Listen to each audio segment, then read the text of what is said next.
Who's your character and how do you relate to him? Oh, wow, good question. I play Dr. Clyde Fisher in the film, who's the fellow that Teyana marries after she meets him in New York.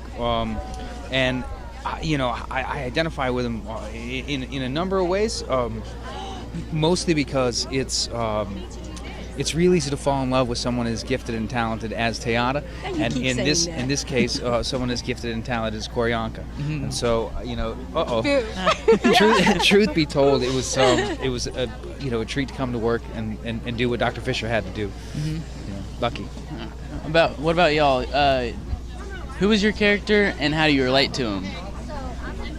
Okay, I was Miss Davis, her college teacher, and I was her drama teacher, and she was very shy, and I encouraged her to go out and tell her stories, and told her, and actually helped her get to New York, to Carnegie. Actually, Carnegie isn't in New York. Where is Carnegie? It's in Pittsburgh. It's Pittsburgh, yeah. But she eventually went to New York.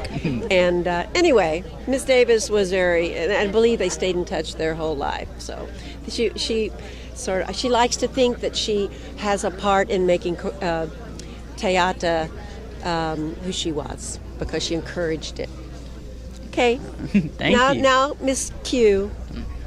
What was your question again? Who do you play and how do you relate to them? I play Teyana, and the thing I really related with is I'm somewhat, I guess, a storyteller myself, being an actress, and always trying to find the truth in every role that I do, and do it as honestly as possible. And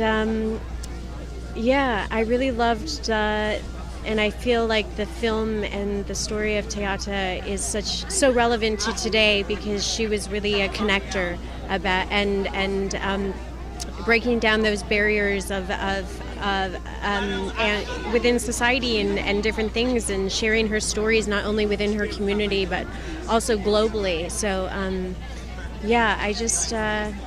I really admire her as a woman, and yeah. Thank you. And now, what was y'all's favorite moment on set? It's hard to pick a favorite. It really is hard to pick a favorite.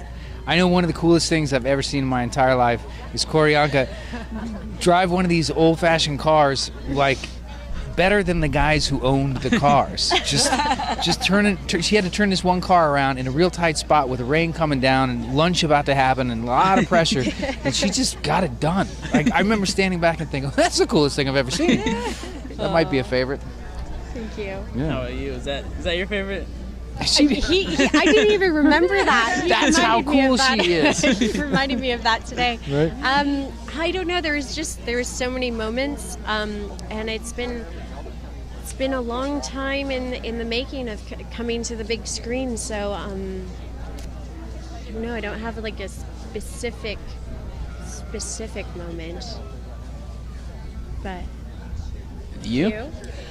Well, we were asked this question earlier, and the moment that came to me was a moment where she and I are in a studio, and we're creating some of the moves, or she's showing me, and we're doing together some of the moves she uses in her one-woman show.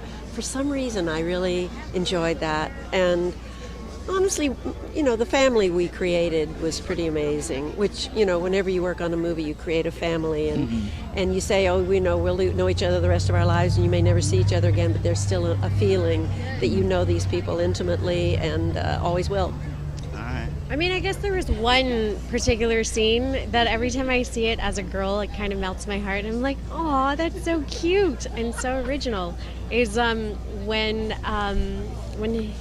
he puts in the telescope the little "Will you marry me?" thing. And I remember even as we were filming that, I just kept getting surprised every time I would look in the little thing, because it was like actually in there, and it was so adorable and so sweet. And we were fighting losing the light, so we had to go really, really quickly and grab that shot. But it just turned out really beautiful, and I thought it's really original. And as a girl, I'm a romantic at heart, and I'm like, aw, how sweet. I hope to have that one day. Yeah.